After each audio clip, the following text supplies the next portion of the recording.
Hello, Pulp Hounds.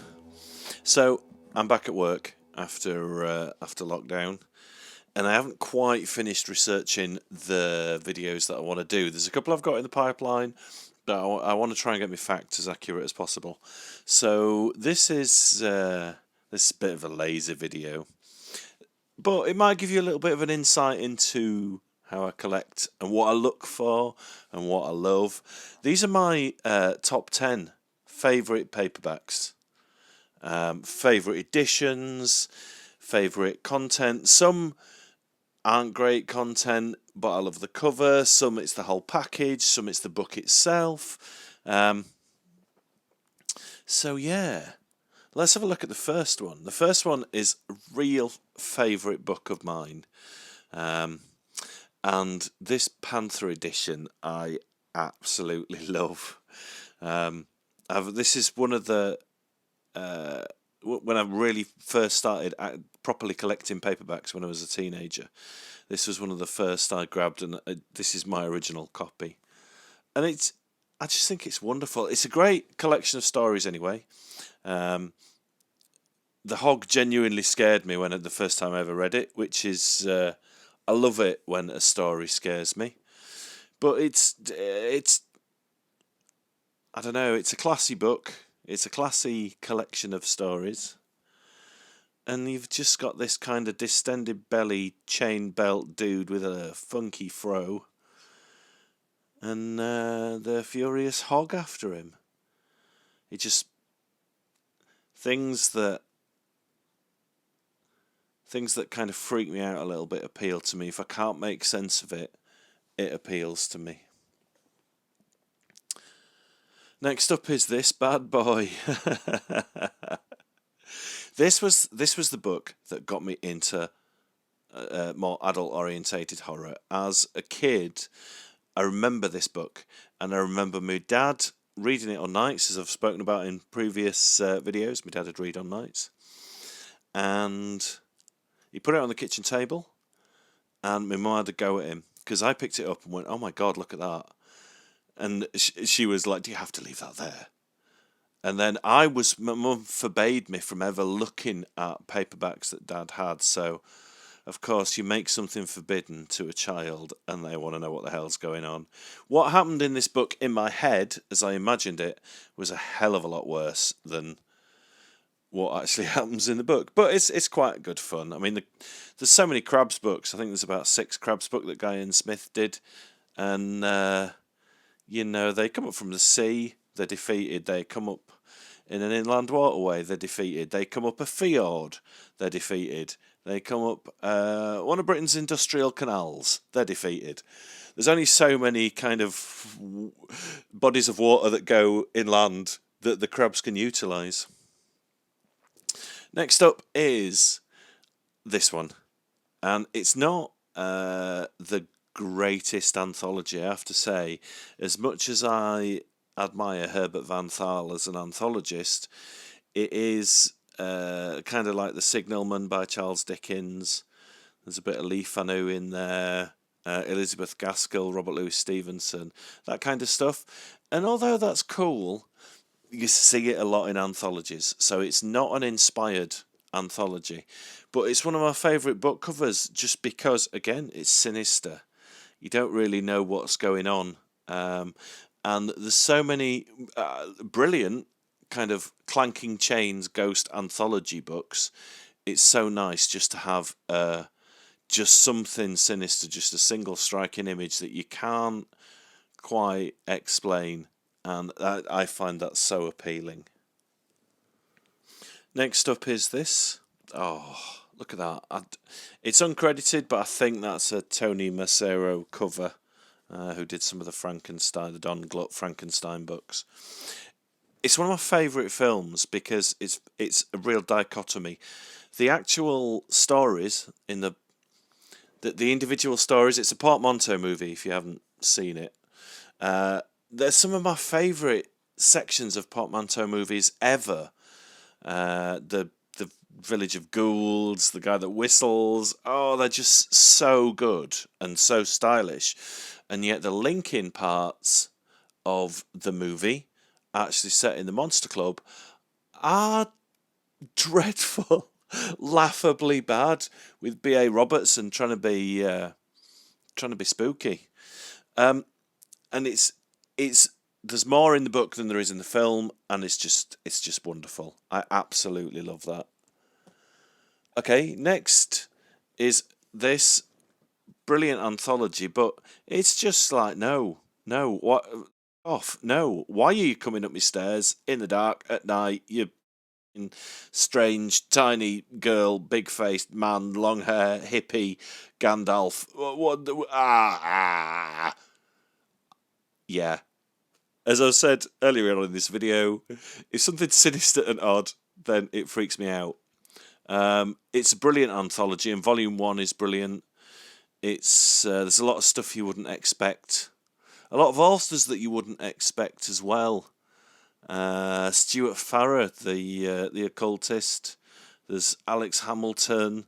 There's the sci-fi author E.C. Tubb. There's all sorts of brilliant stuff, and there's a great story in this volume by John Burke as well, who was a wonderful anthologist, but also a brilliant writer. Next up is this, one of the first horror paperbacks that I ever bought. I wanted to read, when I started wanting to read more complex horror, I was really drawn to, as a teenager, I was really drawn to Poe and Lovecraft rather than British authors. I don't know why. But this is just such a stylish cover. I love Panther Books. I have a real passion for Panther Books. And I am going to do a video about Panther Books at some point. But it's got some absolute bangers in it. I mean, it's got stuff like The Outsider and The Rats in the Walls, but it's got Call of Cthulhu, Dunwich Horror, Whisper in the Darkness, Colour Out of Space, Haunter of the Dark, amongst others. And I just adore this book. It's been with me for decades, and it's still one of my favourite books in the world. There's no way I could make a list of my favourite paperbacks without having at least one Pan book of horror in there. Some of the stories, I mean, it started, again, Herbert Van Thal, I think, is brilliant. But it did start with more traditional kind of gothic horror type stories, and then just went off the rails with absolutely crazy and original and brilliant horror yarns. This is one of the ones, this is a nostalgia thing. This is one of the ones I remember having as a youngster, and the cover really freaked me out. I think it's just because you can't see. You know, obviously he's a skeleton. Or I think the medical pronunciation is Skellington. Obviously, but you just can't see. It's just in silhouette. And as a kid, this single image terrified me. And it's so wonderful reading a book of horror stories, and just by looking at the cover, you're already scared. It's just so... It's wonderful. It's one thing I love, and I'm so glad I could grow up reading books like this and having that fear. You pick the book up and you're afraid. It's brilliant. Okay, I love photographs of skulls on horror book covers. And I love Elliott ODonnell. I know he's kind of frowned upon. He's almost like, because he claimed to be a genuine ghost hunter, his stories are almost like that programme with Yvette Fielding where she'd go and explore ghosts with Derek Acora, and you just knew that every episode would start to up the ante, and maybe it's not always that believable. And Elliott ODonnell was the same. These are apparently, I've got quite a lot of his books, and apparently like he recounts true encounters of ghosts, but they're so obviously embellished. But it's every ghost trope. It's clanking chains and screaming skulls and phantom coaches. It's almost like an episode of Scooby-Doo for how stereotypically ghosty it is. Next up is another movie. Well, it's kind of like a movie tie-in. They owned the rights to the novel, but not. They weren't allowed to release the actual movie tie-in when this one came out. So it's it's a Peter Saxon book, and I am researching a video about Peter Saxon because I love the assorted people that were Peter Saxon. And it was released as, is it The Disorientated Man? Yeah, The Disorientated Man, and then it got made into the movie Scream and Scream Again, which is one of my favourite movies ever. And we don't get enough films now that have like a title theme song played in a weird psychedelic club by some crazy long-haired band. You know, you look at like Twin Sanity, or it's Goodbye Gemini as well, isn't it? You know, you got the Peddlers doing Tell the World We're Not In, and there's all these brilliant films, and they have a cool kind of psychedelic groovy song. And Scream and Scream Again is one of the most annoying but brilliant songs in a movie of that era. And then we get to number one, which is an odd choice, I think. Might surprise a few people. It's this. I first read this book. This is my copy from when I was a lot younger. I first read this book when I was in my late teens.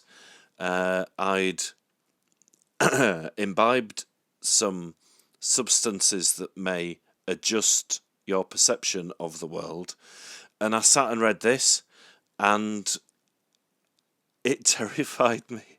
It was kind of like the book was talking to me and getting into my head. And ever since then, I mean, I've got a little King in Yellow, a little yellow sign tattoo, and also the King in Yellow is I think it's my favourite book, and this edition I just think is stylish and beautiful. The internal illustrations, there isn't a lot, but it's just wonderful. Every story in it, for me, is perfect. So yeah, this is my most prized paperback. Not in terms of value, just in terms of value for me. So that's my top 10. They're the 10 paperbacks that if my house was burning, I would risk my life and run inside to save. So you must have some. Tell me in the comments. I'd love to know what your paperbacks are that you couldn't live without. Anyway, thank you for watching. There will be more informative videos on the way and some more blurbs. I'm going to do another couple of blurb readings this week because I love those, and book blurbs are just wonderful. They were what made me want to buy books. So I hope you're all well and staying safe. Thank you for watching, and I'll see you in the next video.